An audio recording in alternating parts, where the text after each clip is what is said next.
bergaul ataupun mengikuti kegiatan-kegiatan sosial yang ada dalam masyarakat. Oke, sekarang kita bahas nih, apa itu kepekaan diri. Ada yang mau membaca? Saya. Coba satu lagi. 1, 2, 3.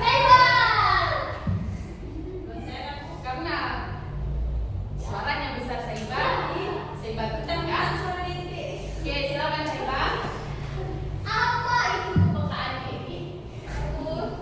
Apa itu kepekaan diri atau self awareness ya? Adalah kemampuan seseorang untuk secara sadar mengenali, mengamati, dan memahami dirinya sendiri, meliputi pikiran, perasaan, nilai-nilai, motivasi, kebiasaan, kekuatan, kelemahan, serta bagaimana semua itu memengaruhi perilaku dan hubungannya dengan orang lain. Nah, betul ya yang dibaca Saiba. Jadi intinya kepekaan diri itu adalah bagaimana cara kita memahami diri kita sendiri, kita bagaimana mengetahui kekurangan, kelebihan yang ada pada diri kita sendiri, dan mengetahui bagaimana ataupun perasaan hati kita, baik secara emosi, perasaan, hati, pikiran, nilai-nilai yang ada pada kita, motivasi, kebiasaan, kelemahan tadi.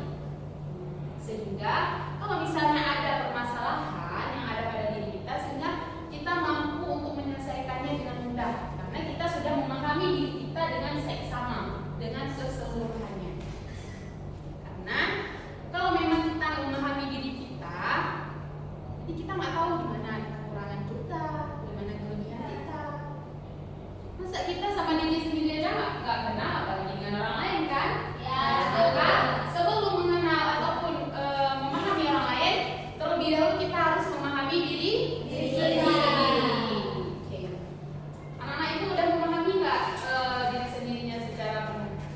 lumayan. Cinta? Apa yang kamu pahami dengan diri kamu? Bab ada contoh atau dia kekurangan kamu? Kekurangan saya tidak ada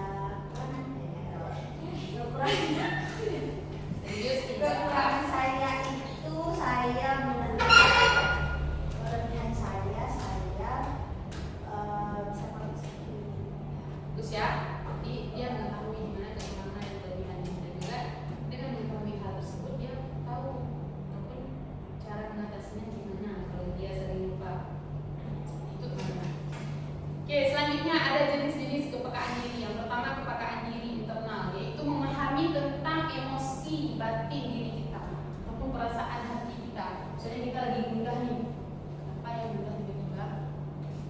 Kenapa ya sedih tiba-tiba? Itu adalah kepekaan internal yang terjadi pada diri kita, suasana hati kita ataupun fisik batin kita yang memang tidak baik-baik saja. Itu yang disebut dengan kepekaan diri internal. Kedua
juga dalam lingkungan sekitar kita tidak boleh nggak open. Karena kalau bukan tetangga kita yang membantu kita, nggak ada yang lain. Misalnya ada kejadian tengah malam, siapa yang mau bantu? Kan tetangga kita. Maka dalam sesama tetangga itu nggak boleh bertengkar, nggak boleh saling dengki. Jadi harus baik-baik. Oke, selanjutnya aspek kepekaan sosial. Yang pertama, kemampuan menganalisis persoalan. Nah, itu juga kalau misalnya terjadi permasalahan kita dengan masyarakat, kita mampu menganalisis sumber permasalahan tersebut, kenapa, bagaimana. Jangan langsung mengambil tindakan, tapi menggali dulu akar permasalahan yang terjadi. Pak dipahami? Dapat Ibu. Oke. Selanjutnya kemampuan berkreativitas. Nah, dalam lingkungan sosial, kreativitas itu sangat penting. Nah, dengan adanya kreativitas sehingga kita mudah untuk berbaur, untuk melakukan kegiatan-kegiatan tertentu. Siapa di sini yang kreatif? Semua kami kreatif. Semua kreatif. Di bidang apa? Di bidang semua. Ya, masing-masing berbeda-beda. Sesuai dengan keahlian. Bagus ya, kita harus kreatif. Oke, selanjutnya ada peka terhadap perasaan orang lain. Nah, ini yang sangat penting. Apalagi kalian sebagai siswa. Misalnya nih, teman lagi sedih, kita jangan mendengar musik di sampingnya ataupun mengajak dia, yuk. Karena dia lagi menghayati ataupun lagi mengingat kejadian-kejadian yang membuat dia sedih. Tapi kita memberikan empati kepadanya. Gimana caranya? Yuk, siapa yang bisa? Kami. Nah, coba Syarifah, nanti cinta. Aku ikut mendengarkan, ikut merasakan apa yang dia rasakan. Betul ya. Seperti Syarifah katakan, apa yang dikatakan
dia nggak berani untuk memulai pembicaraan ataupun nggak berani untuk memulai komunikasi, menyapa. Itu saya mau jawab. Boleh, Apa silakan. tadi bagaimana caranya kalau misalnya seandainya orang introvert itu Bergaul dengan banyak teman. cari yang sama dengan dia. Jadi rata-rata orang introvert itu pasti tahu kawanan ini sama orang introvert kan. Kecuali dia dipungut oleh orang introvert, baru dia bisa bertemu orang introvert. Tapi pasti rata-rata dia ketemu sama introvert lagi bu. Berarti dia kayak palingnya kalau mungkin kalau saya mau jadi orang introvert ya, karena saya orang extrovert.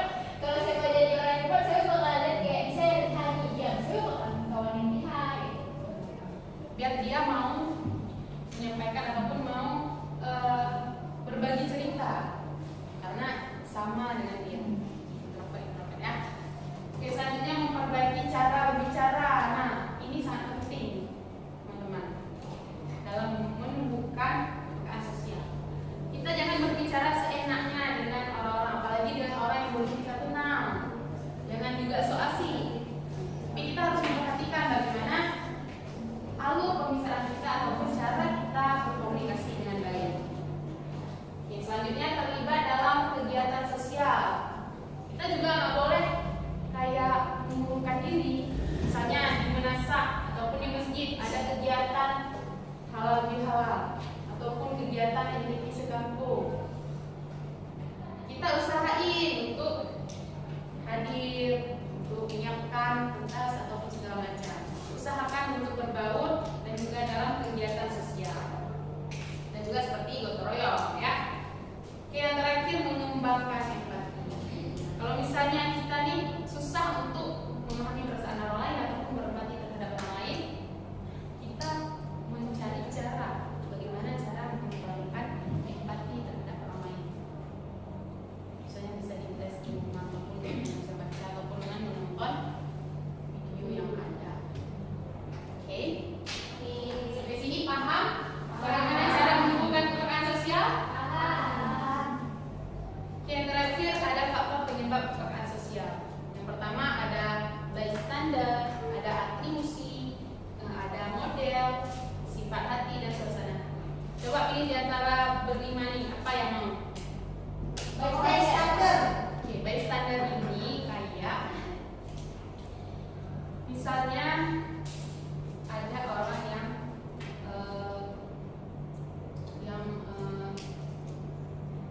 tuh, ataupun contoh lain ada suatu kejadian. Bagaimana sikap orang itu yang sehingga mengembangkan ataupun menunjukkan empati kita terhadap dia. Misalnya di tempat kejadian itu, apakah sikap orang itu ada minta tolong ataupun nggak ada, sehingga gimana ya bilangnya, sehingga empati kita ini tersentuh untuk menolongnya. Itu dimaksud dengan bystander. Sampai di sini ada yang belum paham? Paham? Oke. Jadi kepekaan diri dan sosial adalah sangat penting dalam kehidupan sehari-hari. Mari kita menumbuhkan kepekaan diri dan kepekaan sosial.